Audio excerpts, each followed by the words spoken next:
alpine skier, male or female, ever, and a worldwide inspiration. We need a lot of women doing sports really, really well. The story of Michaela Schifrin's game-changing reign at the top of the slopes when we go person to person. Tonight, are children vulnerable to sexual predators on two popular social sites? What a new lawsuit alleges. Then, how the late Norman Lear forever changed American TV. And ahead of tonight's GOP debate, it's comments from Biden and Trump getting voters.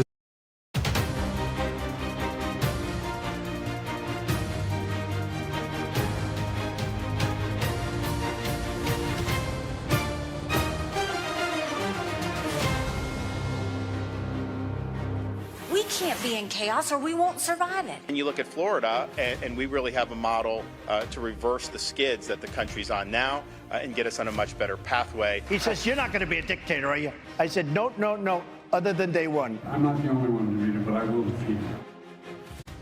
Hello, I'm Major Garrett in Washington. Welcome to America Decides. We will get to our show in just a moment, but we want to first update you on a shooting that took place this afternoon at the University of Nevada, Las Vegas. Police say the suspect is dead. Police also say that there are multiple victims. Authorities are calling this, of course, an active investigation, but say there is no longer a threat to the public. We will continue to follow this breaking news and update you if and when we have more to convey. Now, to our show. The lie dies slowly, but it does die. You know the lie. The one about the 2020 presidential election, the lie that led otherwise sensible people to pretend they were something they were not, specifically certified presidential electors. The lie that led to the storming of the U.S. Capitol, and to date, more than 1,200 arrests, more than 700 guilty pleas, and 170 convictions at trial. That lie is dying, wilting, if you will, under the pressure of slow, persistent legal scrutiny. Guilty pleas have already been filed in Georgia. Today, charges were filed against 6 Nevada Republicans who posed as fake electors. Also today, a milestone in Wisconsin. 10 Republicans admitted that Joe Biden won Wisconsin and the 2020 election. That matters because these 10 Republicans filed phony paperwork to masquerade as the state's certified electors. The 10 fake Republicans signed a document that said in part, quote, "We hereby withdraw the documents we executed on December 14th, 2020, and request that they be disregarded by the public and all entities to which they were submitted." The documents will be disregarded. The actions will not be forgotten. As part of this civil settlement, these 10 Republicans promised not to serve as electors in the 2024 election or in any election where Trump is a candidate. This is the first time fraudulent pro-Trump electors have withdrawn their false paperwork and sworn not to do such a thing again. The lie colliding with stubborn facts. So will all this come up at tonight's 4th Republican presidential debate where Trump again will be a no-show? I mean, after all, the party's convention next summer will be in Milwaukee, and Wisconsin Republicans just admitted in public they were dead wrong about the 2020 election. To find out, we will turn now to CBS News chief election and campaign correspondent Robert Costa, who joins us from Tuscaloosa, Alabama, with a preview. Robert, what can we expect tonight? Major, it's great to be with you. Only wish you were here with me in Tuscaloosa. This is a showdown in the Deep South for those Trump rivals who are looking to gain traction in this final lap of the Republican presidential race. High-stakes evening. Can they start to really make a contrast with former President Donald Trump, the front-runner in the race? And will they tackle some of the trickier questions, not just about politics, but about American democracy, especially after Trump made those comments in a town hall last night about how he could be a dictator, at least on day one, should he win another term? And, Robert, it also strikes me that the Haley campaign is talking about momentum, and the DeSantis campaign is talking about Gavin Newsom. In the case of Haley, it's about better poll numbers. And with DeSantis, it's, hey, we went toe-to-toe with Gavin Newsom, and we came out on top. That ought to matter. Do you expect either of those to be front and center tonight? And do you think either one of those things are successful talking points for still on-the-fence Republicans? Haley and DeSantis both have a similar audience tonight. Yes, they're speaking to Republican voters nationwide, but really they're talking to major Republican donors, those donors on Wall Street who are still figuring out where they're going to put their cash in this final dash of the Republican race. Will it be Haley or will it be DeSantis as the standard bearer for that non-Trump wing of the Republican Party? They're competing for that support, those dollars in this final stretch. And Robert, does it matter from your vantage point and based on your reporting that there are signs of, if not disarray, some manner of discord within the DeSantis camp? Defections, people have left. The Haley campaign seems to be pretty unified. Does that matter? And do you think that is something foreshadowing what may occur in Iowa, New Hampshire, South Carolina, the first three important contests? It matters to you, Major. It matters to me. We track the ins and outs of the presidential contest every day. And we care about as reporters because it matters in terms of understanding the depth of the campaign, who's running the super PAC and who's not running the super PAC. But for voters, it comes down to the candidate and the message. You know this as well as anyone. And for Governor DeSantis, tonight is about whether he can be seen as someone who's a credible alternative to Trump, who's better positioned than Nikki Haley to be the voice for the non-Trump wing in the Republican Party. And he has a real test. His super PAC has seen a shuffling of staff in recent weeks. And does he reflect that kind of chaos behind the scenes with his public presentation or not? If he's strong tonight, if he's seen as credible and coherent to Republican voters and Republican donors, all of that super PAC noise won't really be an issue because the candidate will be front and center. But if he seems unsteady, and that is coupled with the unsteadiness that's widely perceived when it comes to his super PAC, that could lead to a perception problem for the DeSantis campaign. And Robert, let's talk about what is likely to be a theme during this evening's debate, how establishment, quote unquote, Nikki Haley is or isn't. Is her campaign, based on your interactions with them, prepared for that? Does it have an argument to beat back the idea that she's sort of the pick of a dying or weakened establishment Republican Party? I've spoken to Haley's allies at length about this issue, about how her opponents are going to try to cast her as a figure of the Republican establishment. But she, on the campaign trail and on the debate stage, often pushes back against that criticism by citing her own rise in politics. Think about how she became governor of South Carolina in 2010. She was part of that Tea Party wave, reelected in 2014, ultimately joined the Trump administration, served until 2018. So she's trying to straddle that political line between being an outsider and an insider. And Robert, you referred to this at the top. Former President Trump in a town hall with Sean Hannity last night on Fox said he would be a dictator, but only on day one. Is that in any way affecting the way people are thinking or talking about the debate? Do they categorize that based on your conversations there in Tuscaloosa as, oh, Trump just being slightly comic or irreverent? Or do they fear that is something that is not only a warning, but possibly politically injurious if he becomes the nominee? Some Republicans today, like Senator Mitt Romney of Utah, a Trump critic, have dismissed the comments as Trump essentially trying to appeal to the political base inside the Republican Party. At the same time, many Democrats, including the Biden White House, they've said that these comments by Trump, they represent an ominous threat to American democracy, even raising the idea of being a sort of dictator with sweeping executive power on day one could be a problem for the American democratic system. What I'm watching tonight as a reporter is how do Republican rivals get into this, if at all? Do they say that's Trump being Trump, or do they see this as an opportunity to cast themselves as someone who's different than Trump when it comes to American democracy? Look especially tonight for former New Jersey Governor Chris Christie to take on these comments. He is someone who has been far more independent-minded when it comes to speaking about and criticizing Trump. And one other thing I want to raise with you, Robert, if I can ask you to stay for just a couple more minutes.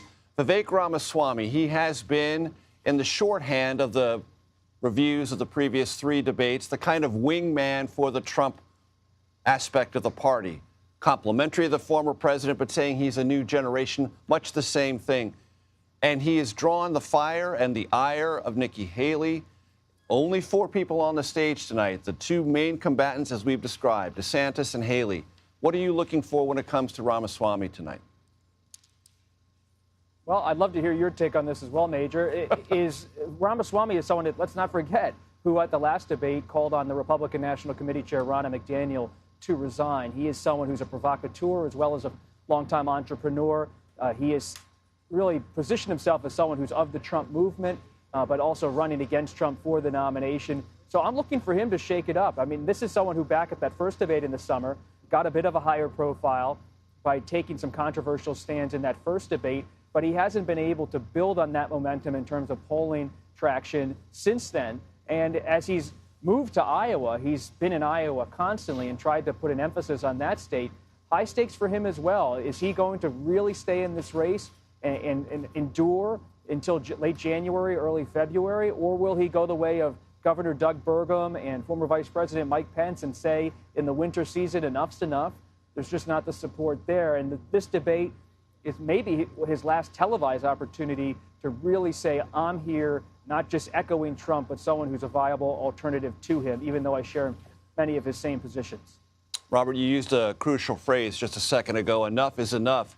Lots of candidates have already reached that phase. As you mentioned, the former Vice President Mike Pence, Doug Burgum, sitting North Dakota governor, Tim Scott, sitting senator from South Carolina. They're already out. They were on the debate stage earlier, if ever so briefly, and they're out. Is there a question like that that hangs over Chris Christie's campaign? Is enough enough? What is the path? What is the point continuing on for Governor Christie? I mean, the dynamic tonight everyone's talking about is DeSantis and Haley, but I'm really watching Haley Christie, because if DeSantis is coming out of Iowa, maybe first, maybe second against Trump, that puts a real pressure point on Haley's campaign to perform well in New Hampshire. But Christie's looming in New Hampshire as someone who has been running a John McCain-style town hall campaign. And some of Haley's supporters in the financial community have urged Christie to get out of the race. So does Haley do that tonight? Does she say, Chris, enough's enough? You should get out of the race and throw your support behind me? And how does Christie handle this? Does he take on Haley as someone who's too quiet when it comes to criticizing Trump and someone who's just not willing to go as far as he is? This is something that could test Haley's ability to define herself as someone who can be both a supporter of the Trump agenda, but also not someone who thinks Trump's electable. Can Christie be someone who gets a little bit of energy tonight by saying, I'm the one to New Hampshire voters who really represents you and that maverick streak inside the Republican Party? And as you know, Robert, there are intimate conversations that go on in this space that we reporters and chroniclers sometimes only hear about much later. They're about power, they're about momentum, but they're also about Major, persuasion. You and I, we hear about them all the time, Major. Come on, we're making the calls to make sure we don't hear about them too far down the calendar. Not too far down the field, but I mean sometimes these most intimate conversations where politicians will look to one another and say, with very few people in the room, look, I've got the momentum, I'm the position of power, right. I can persuade you, and if you follow me now, this, and this might be discussable or offered at a later time. Those are the very intimate, very defined conversations. This will be, as you said, a test for Haley and Christie in that space, because they're going to have to make some decisions in the not-too-distant future. Both of them, one trying to persuade the other or vice versa. And look, I've covered Christie since he ran for governor in 2009. I followed him throughout that whole campaign when he ran for re-election, got 60% of the vote in 2013. If I've learned one thing covering Christie for over a decade, is that no one tells Chris Christie what to do. So good luck if the Haley campaign and her network wants to somehow push him out of the race. Christie is someone who believes he is a truth teller, and so he's not running a campaign just to kind of beat Trump. He's not calculating it that way. He's on more of a mission. He's almost a movement candidate, though it's an unusual movement. He's someone who has a complicated political history, of course, his allegiance to Trump for many years. But now running as a truth teller, it's hard to push someone who thinks of themselves as someone who's outside of the others running. It's hard to push them out of the race when they believe they have this cause, not just a political calculus. Robert Costa for us in Tuscaloosa, Alabama. I guarantee you, ladies and gentlemen of Tuscaloosa, I will get that right before we conclude in this hour-long presentation. We want to return to the developing story.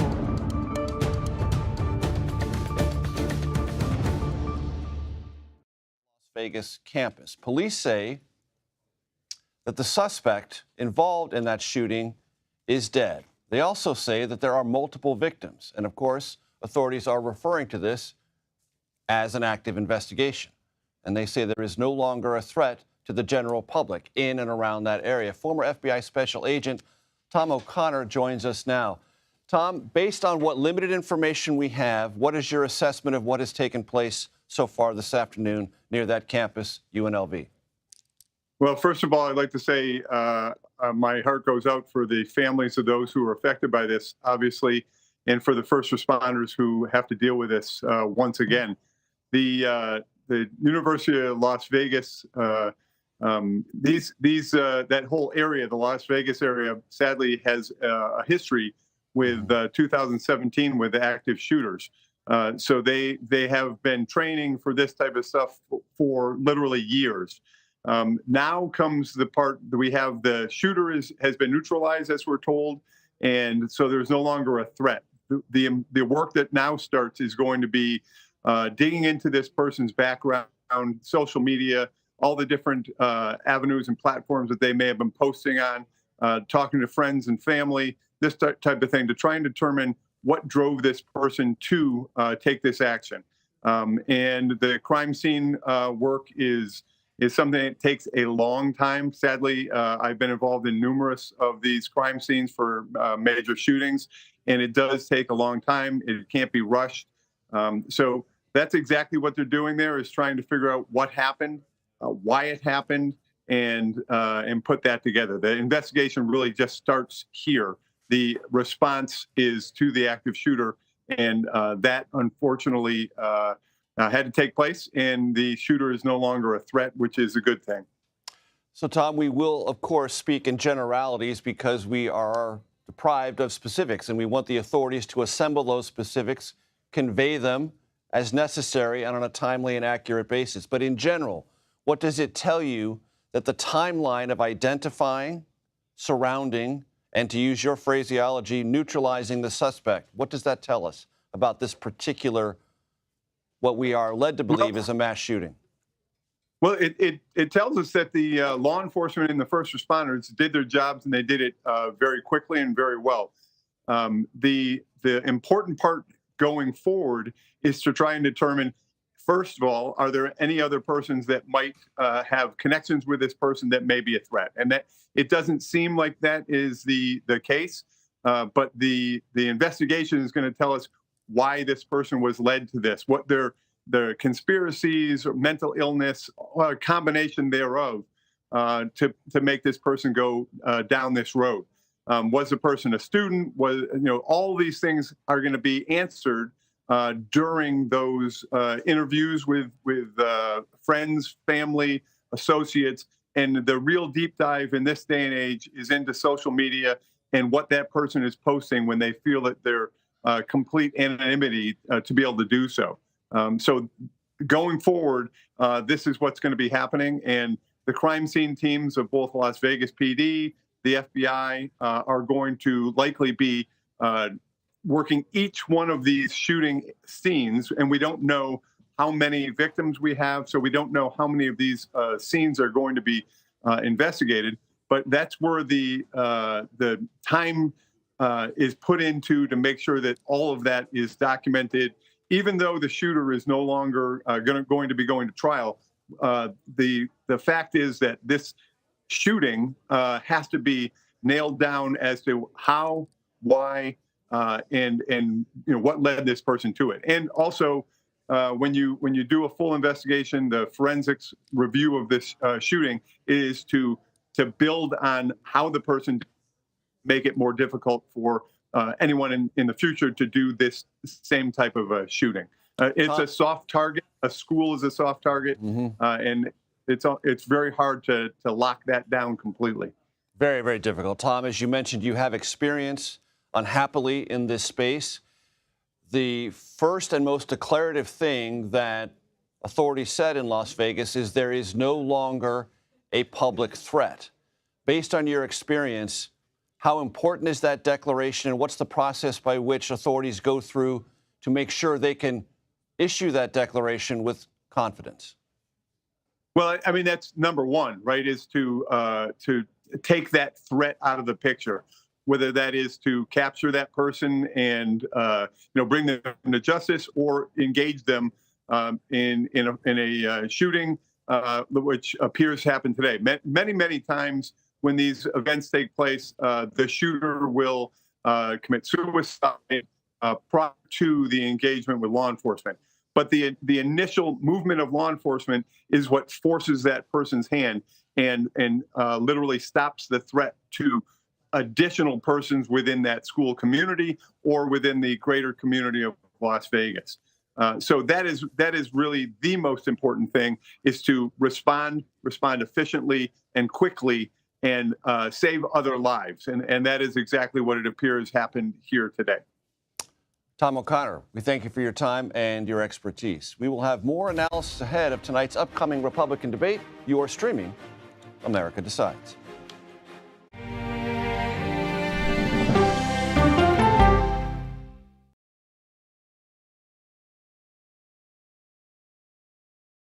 Well, let me start with this. This really happened. Have you told the government? Did any of that make sense? What's your response? You want me to just What's keep wrong going? with that argument? What have you learned? Do you know why? Why? Why? It's time for 60 Minutes, Sunday on CBS. An original documentary from CBS Reports. Since you started La Soup in 2014, do you have any sense as to how much food you've rescued from the landfill?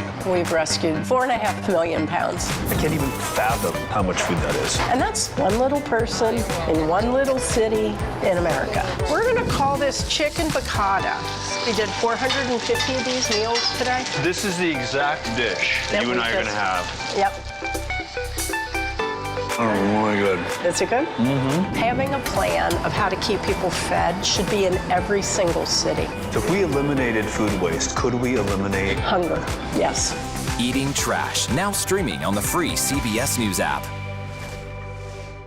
An original documentary from CBS Reports. You had a substitute teacher that was pretty popular. What was his reputation? Everyone loved him.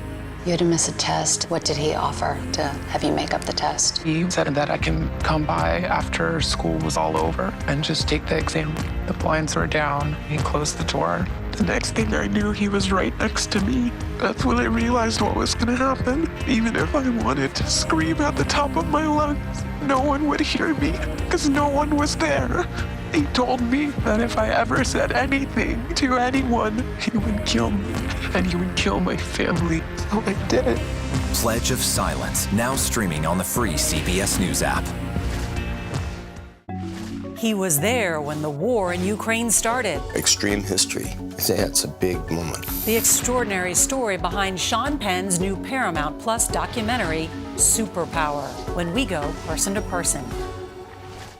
An original documentary from CBS Reports. AI is among the most world-changing technologies ever. Curing diseases, scientific breakthroughs, making lives better. They can help us with medical discoveries, scientific discoveries, doing better agriculture, having cures for things like Alzheimer's. It's also going to really transform the way we work. The uplifting potential of artificial intelligence is limitless. It gives you a friend, somebody to chat with 24/7 that is non-judgmental. He makes me feel loved and desired. And so are its downfalls. The problem with all this AI is that it's unpredictable and uncontrollable. The choices we make now will have lasting effects for decades, maybe even centuries. The ChatGPT revolution, now streaming on the free CBS News app. Why did you miss the moment? I'm not sure why they missed the moment. It doesn't look like Congress is doing anything. That's the role of Face the Nation, to focus on the issues at hand. That means a civil conversation with perspective.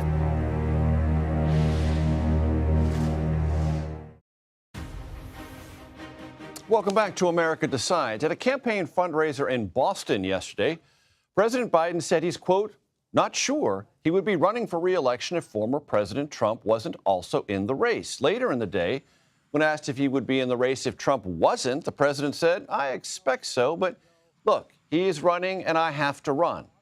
Speaking at the White House today, Biden said what he thinks would happen if there is a rematch in 2024. Do you think there is any Democrat who could defeat Donald Trump other than you? Probably 50 of them. You do believe that there are? I'm not the only one to defeat him, but I will defeat him. Principal Deputy Campaign Manager for the Biden-Harris re-election campaign, Quentin Folks, joins us now from Tuscaloosa. I told you I would be able to get that right. Quentin, it's good to see you. What should the country make of this spate of comments from the president in the last 24 hours about him and Trump and the seemingly political codependency he's described? Well, first of all, thank you for having me again, Major. Look, at the end of the day, this is nothing new. The president has said this. In fact, in 2020, he said that he was running because of the threat that Donald Trump posed to democracy as he was trying to rip away the very fabric of our nation. And so, I think the president's comments are being taken out of turn here. But what we should be focusing on is the fact that Donald Trump on primetime television last night said that he would rule as a dictator from day one. And we've known for a very long time what that agenda would look like. But last night, he actually said the quiet part out loud of how he would do it. And that's as a dictator, ripping away health care, continuing to brag about whipping away a woman's right to choose, and so on and so forth. And so our campaign is focused on making sure we push out the message of exactly what a second Donald Trump term would do. The former president said, I would be a dictator on day one, but only one day. That does not diminish your concerns? Unfortunately, no. I wish it was a laughing matter, but it's not. And in fact, we've seen Donald Trump's agenda as he ruled like a dictator before. Last night, I think he just said, what we've all known out loud, talking about ripping away health care from tens of millions of Americans, driving up the uninsured rate for African Americans for 20%, Latinos for 15%, continuing to double down. Unfortunately, again, not refusing to stand up to the NRA while kids continue to duck and hide in classrooms from gun violence. So this is exactly who Donald Trump is. And when he continues to tell us, we need to believe him. Reid Hoffman, who's the co-founder of LinkedIn, confirmed to Barron's today that, yes, he did write a check about $250,000 to Nikki Haley's super PAC, saying he did so because she's an American institutionalist and is someone he regards as politically competent. He's historically been a supporter of Democrats, a supporter of President Biden. What does it mean to you, or does it mean anything at all, that he is currently dividing some of his financial interests and assets? Look, I think I'm not in a position to tell anybody what they should do with their resources when it comes to supporting candidates, but it doesn't change anything from the Biden-Harris campaign. Our agenda from day one has been to set out to talk to Americans about what President Biden and Vice President Harris have accomplished for them and their daily lives, and that includes creating 14 million jobs, 800,000 good manufacturing jobs, standing up to Big Pharma, continuing to drive down the cost of inflation and make America more affordable for middle-class families, and that's exactly what we're going to continue to do. What are you watching for tonight there in Tuscaloosa, Alabama, Quentin? Look, at the same time, there's been 3 Republican debates already. And if you've seen one, you've seen them all. They're all talking to the same audiences. They're all pretending to be Donald Trump. They're all racing to the extreme MAGA base. And so tonight for this campaign, we know that what we're going to see tonight on this stage is just more of the same. None of these candidates tonight are going to stand up to Donald Trump saying that he would rip away health care for millions of Americans. None of them are going to stand up to Donald Trump bragging about the fact that he ripped away a woman's right to choose. And so it's going to be more of the same of what we've seen so far during this Republican primary. Very quickly, Quentin, does it matter to you that all 3, Trump, Haley, and DeSantis, could say in battleground states they run ahead of the current president? No, I mean, look, we've always known that this election is going to be a choice, and that this election is going to be close. Our campaign has had its head down, making sure we're out in front communicating with voters. We're beginning to staff up our early battleground states. And that's a lot of work that Republicans are going to have to catch up doing when they come out of this divisive primary. So for us, we're going to continue to put our head down and make sure that when the choice is clear between President Biden and whoever the Republicans decide to nominate and put forth, that we're in a position to win the most votes. Quentin Fulks, we thank you for your time, as always. We have plenty more this hour. Next, we'll take a closer look at what Nikki Haley's campaign is saying. You're streaming America Decides.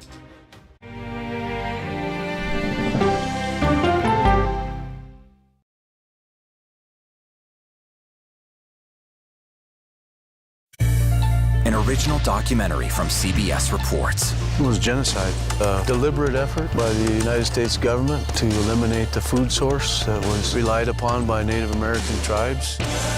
American bison were slaughtered and Native Americans displaced. And that's how tribes were subjugated to reservations and our lands were taken.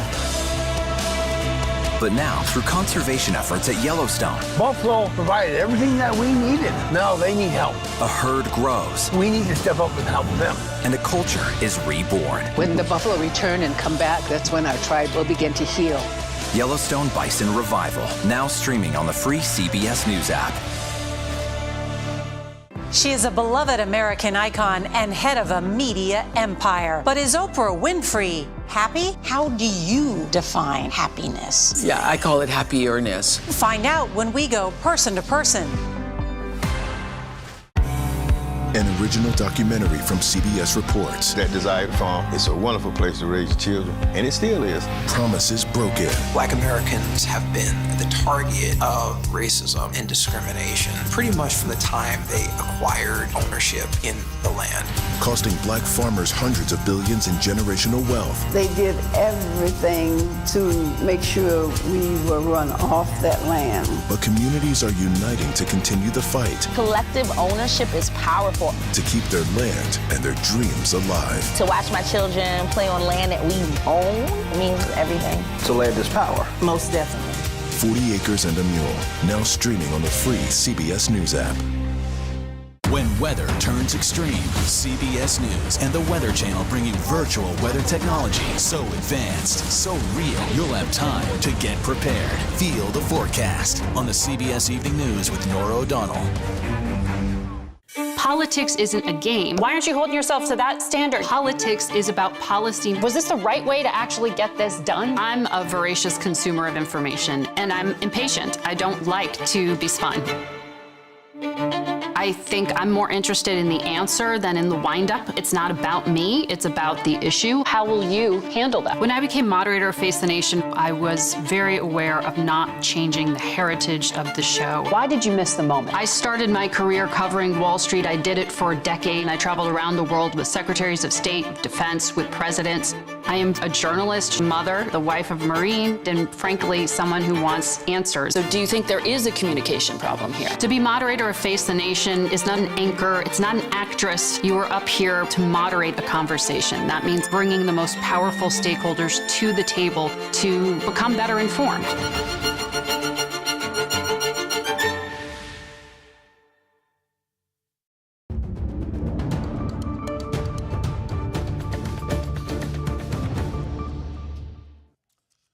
We want to return back to the developing story on the shooting that took place this afternoon at the University of Nevada, Las Vegas. There's some new information. This part is not new. Police say the suspect is dead. What is new is police now say at least 3 people have been injured. Authorities, of course, are calling this an active investigation, but stress that there is no longer a threat to the public. Pat Milton joins us now. She is an investigative producer with CBS News. Pat, what can you tell us? Hi, Major. Yes, I can tell you that at this point they have no motive for the shooting. As you just said, they have located the suspect. He is deceased.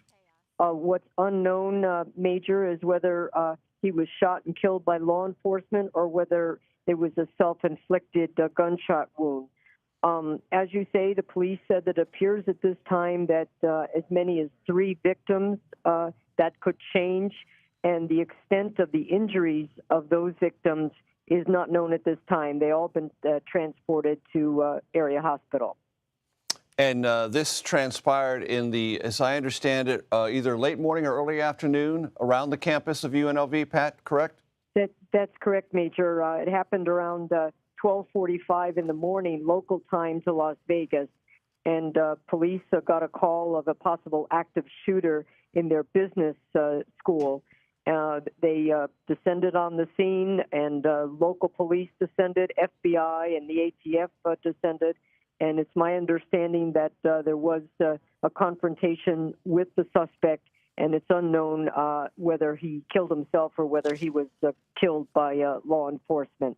FBI right now, their SWAT teams, along with the police department and the university police, are going building to building, room to room, to make sure that there's no other threat to the community. And very quickly, Pat, is there any ongoing lockdown or other kind of precautions being taken as that search continues? As we know right now, the building and the school and the campus is still in lockdown until they get the all-clear sign. Very good. CBS News investigative producer Pat Milton, thank you so very much. As candidates get ready to debate tonight, it appears Nikki Haley is gaining some momentum, possibly to be the top Republican alternative to former President Trump.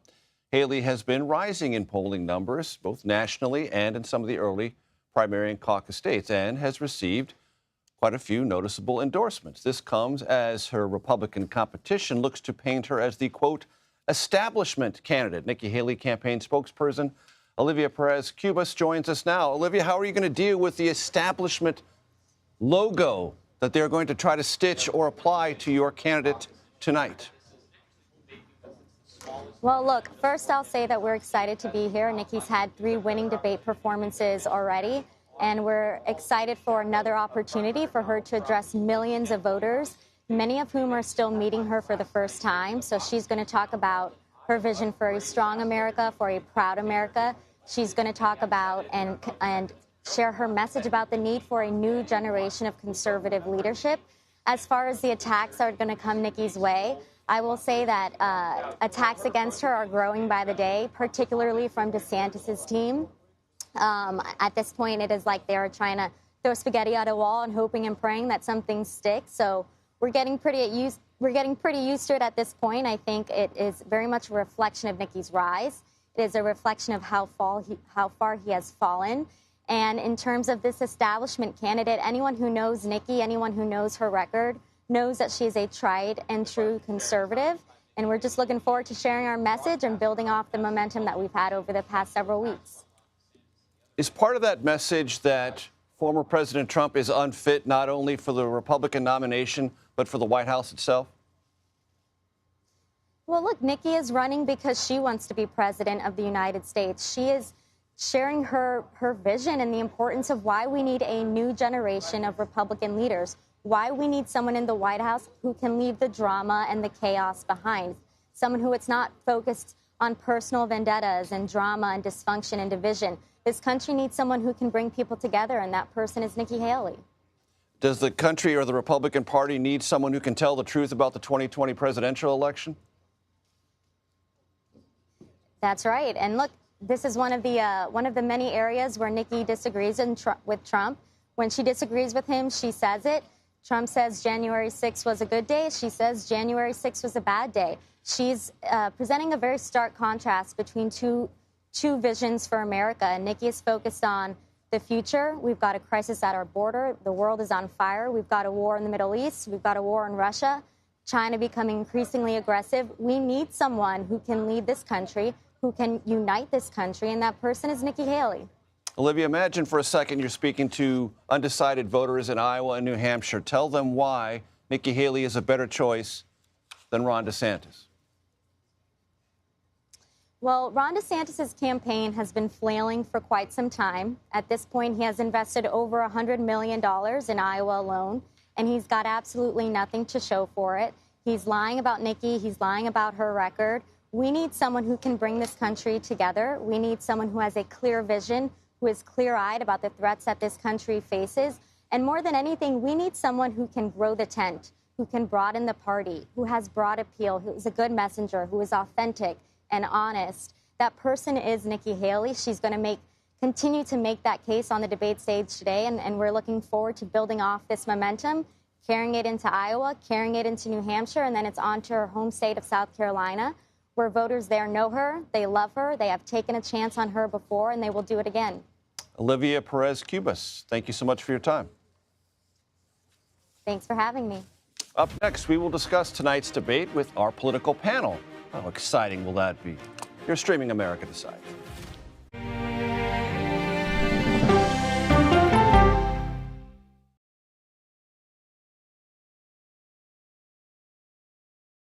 On Face the Nation, the way to learn is to listen. We may have a recession. Listening to how someone explains themselves is so key to understanding their perspective.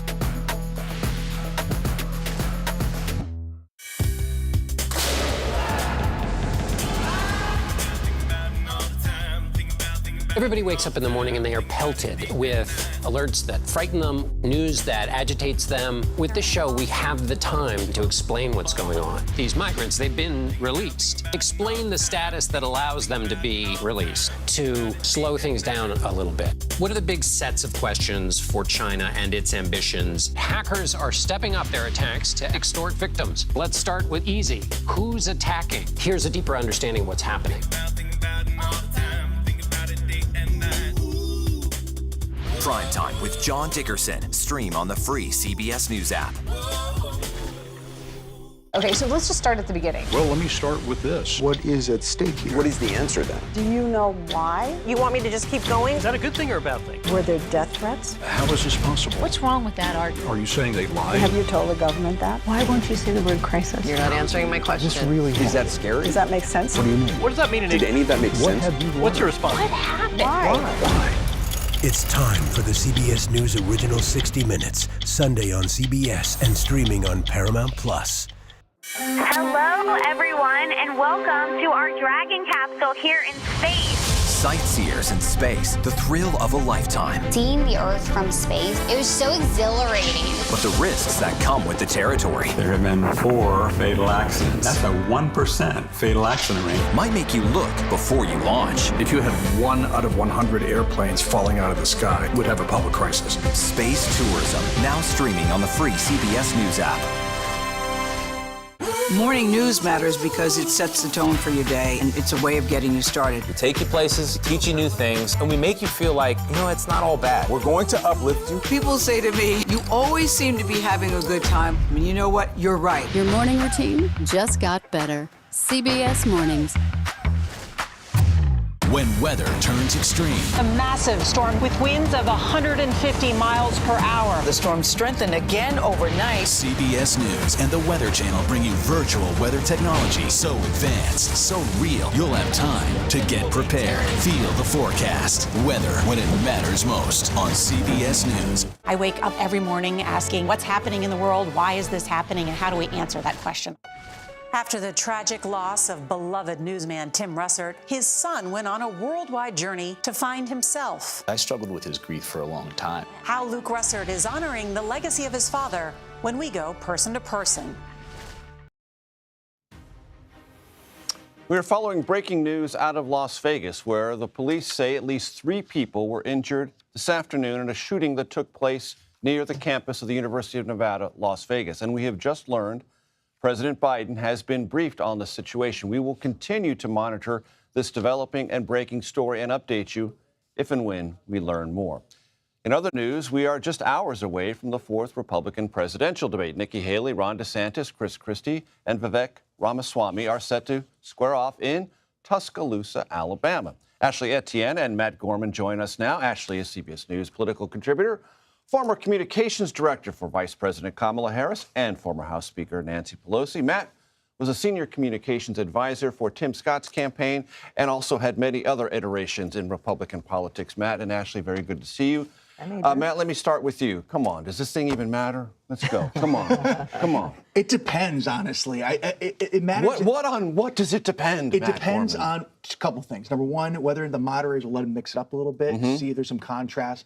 But look, I think what you're seeing tonight is what can possibly shake this out to be the second place candidate with some momentum as we go into the holidays, or things will stay static, and then Iowa soon after the year. Trump has a steady lead. Can someone emerge as a consensus second place? Quickly, Matt, is it just about DeSantis and Haley tonight? No, it's actually also about Chris Christie. I'd watch him. He's talked a big game about what he does in debates, but he hasn't really shown up. He's been kind of invisible for much of the last couple debates. He's been going after Haley. If he can have a moment like he had in New Hampshire in 2016, where he really crippled Marco Rubio's candidacy, maybe against Haley, that might change things. The phrase at the time and in the room was kneecapped. Exactly. He's been like Kirk Gibson. He's an injured candidate. He can't go the distance, but can he swing and hit a home run tonight? We'll see. I don't know who Kirk Gibson is. Oh, you missed out. I thought we were talking about the debate. Google Vin Scully. Oh, man. Google Vin Let's Scully, stick to the debates, Kirk guys, Gibson. okay? Then you will know. Then you will know. Ashley, Yes. Get to the debate in a second. President said yesterday, if Trump wasn't running, I'm not sure I'd be running. Sure. Yes. Okay, that is sort of consistent, but in the context of, well, if Trump might not be the nominee, might not Biden run again? that seems to inject a little bit of, I don't know, hypothetical into this, no? No, I mean, I'm reminded of what my old boss, Speaker Pelosi, used to say when people would ask her why she hasn't left the chamber. And her point was that I'm on a mission, I'm not on a timeline. And clearly the president's mission has been very consistent with what it was in 2020, which is protect and defend American democracy. Donald Trump is the greatest threat to American democracy. As you said earlier in the show, he said on day one, I'm going to be a dictator. And the one thing that we've learned and have come to find out about Donald Trump, as he said coming down that escalator, you have to believe everything the man says he's going to do because he actually pursued and followed up on all of that. So I think the president's on a mission, and that was his point. My mission is to protect and defend American democracy. Absent Donald Trump, not sure it's in as great apparel. Interesting. So Haley or DeSantis or Christie or Ramaswamy would not represent the danger that former President Trump does. Well, I mean, I think right now the front runner is Donald Trump. So the rest are like, non-factors. Do you think tonight's debate net matters? I definitely think it does. I mean, I think what I am most impressed with is how Nikki Haley has really performed. She has really, what feels like to me, has learned the lessons of Hillary Clinton and every other woman that's run on the national stage. And she really is setting a new paradigm and a playbook. Articulate that lesson. What is that lesson? The core of that lesson? Well, I'll tell you, I mean, one is you have to be, again, I hate to keep quoting Speaker Pelosi, but she used to say women have to, especially in the political space, bring all your assets to bear. And that's what you see Nikki Haley doing. She's smart, she's strong, she dishes it as well as she can take it. She's not backing down from the boys. I don't want to disparage any other candidate, but she's really performing and positioning herself in ways that women have not, using very strong language like finish them when referring to Hamas. So I think that that's what I really want to see because, I'm a huge fan of women at the national stage and seeing them perform. And the way that she's performed has just really been stellar. Tactically, Matt, your advice if you're in the DeSantis camp to your candidate tonight? Tactically, you have to remember at its core, stop idealizing debates. They're television shows. You got to hit your mark. You got to hit your line. You talked about finish them. That is a short, quotable line that people can remember, can hit on a chyron the next day. Like if I was saying Governor DeSantis, you need to remember that. You need to have memorable, crisp lines. And if you go after Haley and go getting it back and forth, she's going to come after you with those. You have to match her with that as well. You're the Haley advisor. What do you tell her? I would tell her, be careful. You're going to be the focus of a lot of incoming tonight. You got to know when to respond because she's been very effective in doing so. No matter if it's Tim Scott, Ron DeSantis, or anybody else, very effective dispatching it and pulling an oppo when needed. But also, you don't want to hit everyone. When do you be dismissive and ignore it and go on to your next point? You got to find that balance. That's what she should have been working on. I'm sure she has the last couple of days or weeks in debate prep. She's got a mean counterpunch. But can I just say this? I will say it's over for DeSantis. I don't even see why we're talking about him. I mean, why would he ever debate the governor of California, Newsom? I mean, he diminished himself. Newsom went in with that's part of their pre-debate talking points, that he mopped the floor with Governor Gavin Newsom, and that means he is the future of the Republican Party. I think he embarrassed himself. I mean, I think he made himself look small. My mom used to always say this: don't dress for the job you want, dress for the job don't dress for the job you have, dress for the job you actually want. I'm not sure why he decided to debate another governor. It was a huge mistake on his part. It made him small. It made him, diminished him. And listen, Gavin Newsom only had 3 goals going into that one. One was to set up a dynamic, to defend Joe Biden, set up a dynamic where DeSantis was diminished, and to set himself up as the future of the Democratic Party. He achieved all of those. I'm not sure what DeSantis got out of that debate. Any advice, Matt Gorman, you would give Chris Christie? Swing for the fences, man, because there's no third act for Chris Christie. Yeah. When he ends this campaign, it is done. If you really are as good of a debater as you seem, channel that energy from New Hampshire and go after whomever you want, because otherwise it's just a lot of talk. Hopefully mostly Trump. Matt Gorman, Ashley, I told you that'd be exciting. We're excited. Thank you, gang. A programming note: we will have coverage live from Tuscaloosa, Alabama, after tonight's debate. Join us, meaning join me, at 10 p.m. Eastern, right here on CBS News. Former House Speaker Kevin McCarthy sort of shocked colleagues on the Hill today by announcing his imminent retirement. More from the Hill. That's next.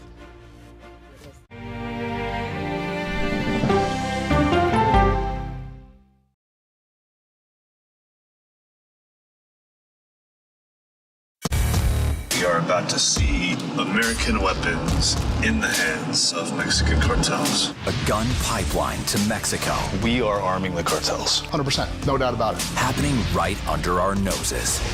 Who's doing something about this? Nobody. A CBS Reports exclusive. Most Americans have no idea that we are effectively arming the enemy next door. This is the story the American people need to know. Arming cartels. Now streaming on the free CBS News app. I think I asked direct questions. I don't know that they're tough questions per se. Why aren't you holding yourself to that standard? It doesn't look like Congress is doing anything. What has to happen? That's the role of Face the Nation, to focus on the issues at hand. And that means a civil conversation with perspective. Feel the forecast on the CBS Evening News with Norah O'Donnell. We aim every night to be factual and fair. That's our goal. An original documentary from CBS Reports. Imagine yourself in Manhattan with no police, no army, no mayor. The people of Haiti stare down poverty, corruption, natural disasters, and violence. 90% of the guns that are used by gangs in Haiti are American guns. But with an unbreakable spirit and eternal optimism. There are days where I cry, but we can't be discouraged. We still believe in Haiti. They're still able to look ahead with hope. Haiti is on the brink of transformation, a radical shift. Nations are coming together and saying things must change. Fighting for Haiti, now streaming on the free CBS News app. Since childhood, she never stopped reaching for the skies. Now she's spent more time in space than any other American. I like being a part of something bigger than me. Peggy Whitson's extraordinary career as a history-making astronaut when we go person to person. An original documentary from CBS Reports. I always tell people that Twitter would not be Twitter without Black Twitter. It's just us being in fellowship with each other. And it becomes a conversation you don't want to be left out of. People really started to recognize the power of activism on Twitter. Based on that one tweet, the hashtag #OscarSoWhite was trending around the world. If anything has really powered Black Twitter, it's been humor. If your food ain't right, we're going to tell you about that too. We tend to create change, create culture and cool. That's how movements happen on Black Twitter and go beyond more than that. Black Twitter, the Twitterverse that changed a generation. Now streaming on the free CBS News app. Our story's just begun. Why did you want to share your story? Water up this high? Where are these coming from? That's the million-dollar question. I'm a very curious person. I wake up every morning asking what's happening in the world, why is this happening, and how do we answer that question on the CBS Evening News? Welcome back to America Decides. Former House Speaker Kevin McCarthy announced today he will leave Congress at the end of the year. McCarthy's announcement came in an op-ed at the Wall Street Journal. Talked about his historically slim majority down to a 2-vote margin, that is to say, with McCarthy's absence. McCarthy had been a member of Congress for the last 17 years and was the first person ever ousted from the position of House Speaker. That happened just a little while ago. CBS News congressional correspondent Nicole Killian joins us now from Capitol Hill. Nicole, how did that news land with his Republican colleagues? Well, you know, in talking to some members, they said they weren't necessarily surprised. I mean, keep in mind the filing deadline for Kevin McCarthy to make a decision as to whether or not he was going to seek re-election was due at the end of this week. So irrespective of his op-ed today, he had to make a decision as to whether or not he would seek another term. I think maybe what surprised some lawmakers is the fact that he said that he would step down by the end of this year, saying that he is going to turn his passions into a new arena. But look, you know, there is a lot of bad blood that is still left from the speaker's race, not just at the beginning of the year, but obviously the one that took place this fall when McCarthy was ousted. And while McCarthy at the time said that he has no regrets for the decisions he made and how he handled himself as a leader, you know, it really was something that was very upsetting, particularly to allies of Kevin McCarthy. And many of them kind of reiterated that today, that they are upset about how this all went down in terms of the motion to vacate, trying to force him out, particularly with respect to those 8 lawmakers who were the ones who ultimately forced his ouster. And one of those lawmakers, Congressman Matt Gaetz, I spoke to him just a short time ago, and I asked him for his reaction. He said that he wishes the former speaker well, but when I asked him if he feels like he is responsible for driving McCarthy out, he said, well, I'm not the one who asked him to resign. He's the one who made that decision for himself. Yes, I'm sure Matt Gaetz wishes the former speaker well, but he is the one who filed the motion to vacate, setting in motion the ousting of the former speaker. That's just exactly the way Washington phraseology sometimes lands. Nicole, catch us up on the status, as you know it, of negotiations in the Senate on combining aid to Ukraine, aid to Israel, and changes in border policy.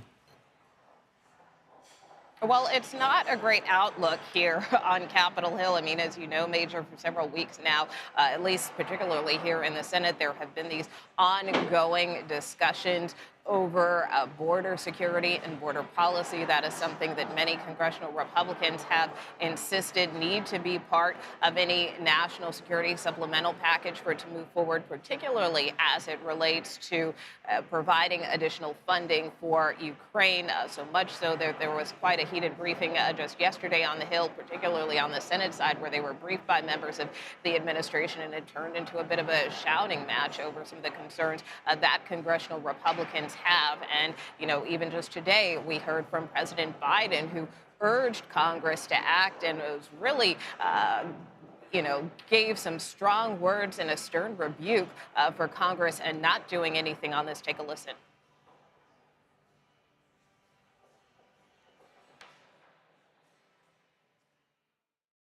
Frankly, I think it's stunning that we've gotten to this point in the first place. While Congress, Republicans in Congress are willing to give Putin the greatest gift he could hope for and abandon our global leadership, not just in Ukraine, but beyond that. So even as concerned as the president is about this, the likelihood that the Congress will move forward on this seems relatively slim as we get ready to go into the holiday recess, Major.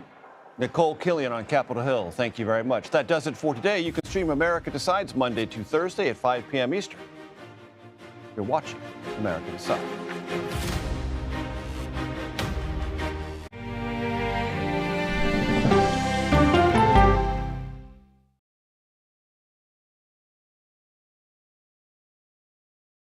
The grief of losing a child is immense. You can't breathe. After decades of the war on drugs, things have only gotten worse. Every shipment of fentanyl is a ticking time bomb. 50 times more powerful than heroin. CBS Reports goes deep into Mexico.